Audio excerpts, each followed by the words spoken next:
देख सकते हैं यहाँ पर है पूंजीगत ऋण और यहाँ पर है कार्यशील पूंजी। अब आपको जितना भी लोन चाहिए, मान लीजिए आपका टोटल अमाउंट 3.5 लाख रुपए है, तो यहाँ पर आपको सबसे पहले पूंजीगत जो ऋण है इसमें 3 लाख दर्ज कर देने हैं और यहाँ पर जो कार्यशील काम करने के लिए आपको जो पैसे चाहिए वो 50,000, तो टोटल अमाउंट आपका हो गया देखिए 3.5 लाख। तो इस तरह से यहाँ पर आपको डिवाइड करके लिख देना है। लेकिन ये चीज़ भी ध्यान रखनी है कि किसको कितना लोन मिलेगा। जैसे 8वीं वाले के लिए आप अगर 10 लाख भरेंगे तो वो यहाँ पर मान्य नहीं होगा। तो ये देख लीजिए 8वीं से 12वीं के लिए 3 लाख रुपए है और वो भी सेवा और व्यापार के लिए। और अगर वो विनिर्माण यानी मैन्युफैक्चरिंग का काम करना चाहते हैं तो यहाँ पर 7.5 लाख रुपए का लोन है। वही जो ग्रेजुएशन वाले हैं या ITI वाले हैं उन्हें 5 से 10 लाख रुपए तक का यहाँ पर लोन है। वो भी यहाँ पर सेवा और व्यापार और विनिर्माण के लिए अलग अलग है। तो ये चीज़ आप देख लीजिए, उसके बाद ही यहाँ पर वो अमाउंट भरें। तो यहाँ पर मैं एक बार 8वीं क्लास का मान के चलता हूँ कि 3.5 लाख रुपए का हमें लोन चाहिए, तो हमने यहाँ पर ये अमाउंट अलग अलग दर्ज कर दिया देखिए। और यहाँ पर टोटल अमाउंट 3.5 लाख रुपए आ चुका है। अब यहाँ पर 3.5 लाख को आप किस तरह से डिवाइड करेंगे ताकि आप यहाँ पर फॉर्म को सेव कर पाएं। जैसे हमें 3.5 लाख में से जो भवन या फिर हमारी जो दुकान का किराया होने वाला है वो 50,000 रुपये होने वाला है साल का, तो मैं यहाँ पर 50,000 भर देता हूँ। और ये जो 50,000 है वो ऋण राशि में भी आपको भरने हैं, तो इधर 50,000 भरे, इधर भी 50,000 भर दिए, तो ये 50,000 आ गए। अब यहाँ पर जो हम सामान खरीदेंगे तो उसका हमें चाहिए 2.5 लाख रुपए, तो मैं यहाँ पर 2.5 लाख कर देता हूँ। तो यहाँ पर 2,50,000 रुपये हम भर देते हैं। अब 2,50,000 जो हमने यहाँ भरे हैं वो आपको ऋण राशि में भी भरने होंगे, तो यहाँ पर फिर से 2,50,000 भर देता हूँ, तो ये हो गया। उसके बाद यहाँ पर देखिए 3 लाख हो चुका है और यहाँ पर ऋण राशि में 3.5 लाख हो चुके हैं, क्योंकि यहाँ पर 50,000 रुपये कार्यशील पूंजी वाले ऑटोमेटिक आ जाते हैं। जैसे यहाँ पर आप 50,000 भरेंगे वो यहाँ पर ऑटोमेटिक आ जाएंगे, तो यहाँ पर भी हम 50,000 भर देंगे क्योंकि काम के लिए हमें 50,000 की जरूरत है। तो अब यहाँ पर आप देख सकते हैं यहाँ पर भी 3.5 लाख, यहाँ पर भी 3.5 लाख और यहाँ पर फाइनल में भी आपको 3.5 लाख ही दिखाई देना चाहिए। तो यहाँ पर अगर अलग आ रहा है तो दोनों में एक जैसा आपको करना है, तभी यहाँ पर आप सेव कर पाएंगे। ये बात आप समझ लीजिए।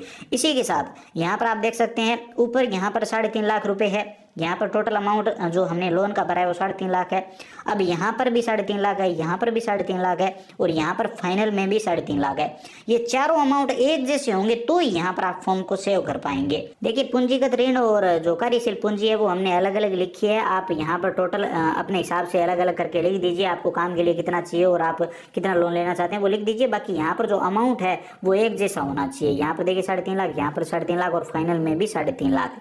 अब अगर आप सेव करेंगे, चारों जगह एक सा है और अगर आप सेव करेंगे तो सेव हो जाएगा। लेकिन यहाँ पर अगर सवयक अंशदान आप दर्ज करेंगे थोड़ा भी तो यहाँ पर ये संख्या बदल जाएगी और आप सेव नहीं कर पाएंगे, आपके सामने एरर आएगा। तो कहने का मतलब है सवयक अंशदान आप प्रोजेक्ट रिपोर्ट में दिखा सकते हैं, यहाँ पर वही दिखाए जो आपको पैसा चाहिए। और चारों जगह अगर सेम अमाउंट होगा तो यहाँ पर आप बहुत ही आसानी से सेव कर पाएंगे। इसका यही एकमात्र तरीका है, बाकी हर तरीका मैंने अपना लिया है। अभी जो एरर आ रहा है वो हमने फॉर्म नहीं भरा है पीछे का, वो इसलिए दिखा रहा है। बाकी अगर आप चारों जगह सेम अमाउंट रखेंगे तो आप आसानी से विवरण सेव कर पाएंगे और फॉर्म को आगे बढ़ा पाएंगे। ज़्यादातर जो लोग फॉर्म भर रहे हैं ई-मित्र कियोस्क का या वो यहाँ पर अलग अलग अमाउंट दर्ज कर रहे हैं और जो सवयक अंशदान भर रहे हैं, इस वजह से उनको बड़ी परेशानी का सामना करना पड़ रहा है और वो फॉर्म यहाँ पर सबमिट नहीं कर पा रहे हैं। तो यही चीज़ का आपको ध्यान रखना है कि चारों जगह सेम अमाउंट होना चाहिए। अब वो किस तरह से डिवाइड करते हो आप, वो आप पर है। कार्यशील पूंजी का मतलब ये है कि आपको कोई काम आपने शुरू कर लिया, काम शुरू करने के लिए आपको इतना पैसा चाहिए, उसके बाद उस काम को चलाने के लिए कितना पैसा चाहिए, वो आपकी कार्यशील पूंजी है। वो भी लोन का अमाउंट ही माना जाएगा, तो वो आप अपने हिसाब से डिवाइड कर लीजिए। आपको भवन के लिए कितना चाहिए, मशीन सामग्री के लिए कितना चाहिए।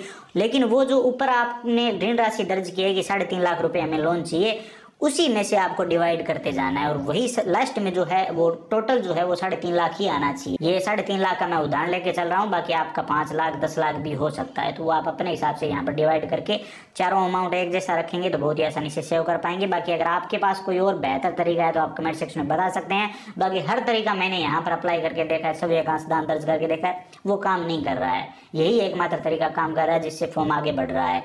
हो सकता है ये कोई सर्वर एरर हो या वेबसाइट का कोई एरर हो तो इसे जल्दी फिक्स कर दिया जाए, लेकिन अभी यही समाधान है अगर आप ये फॉर्म भरना चाहते हो। उम्मीद करता हूँ अब आप समझ गए होंगे, आपको वीडियो इन्फॉर्मेटिव लगा होगा, जानकारी पसंद आई होगी। जानकारी पसंद आई है तो लाइक करिए, अपने दोस्तों के साथ शेयर करिए। चैनल पर नए हो तो सब्सक्राइब करके घंटी का बटन दबा सकते हो ताकि आने वाले सभी वीडियो और नई नई अपडेट आप सबसे पहले देख पाएं। इसके अलावा अगर आपके मन में कोई भी सवाल या सुझाव है, आप और कुछ भी जानना चाहते हो, बताना चाहते हो तो बताइए कमेंट सेक्शन में, हम जरूर बात करेंगे। चलिए मिलते हैं अगली वीडियो में नई अपडेट के साथ।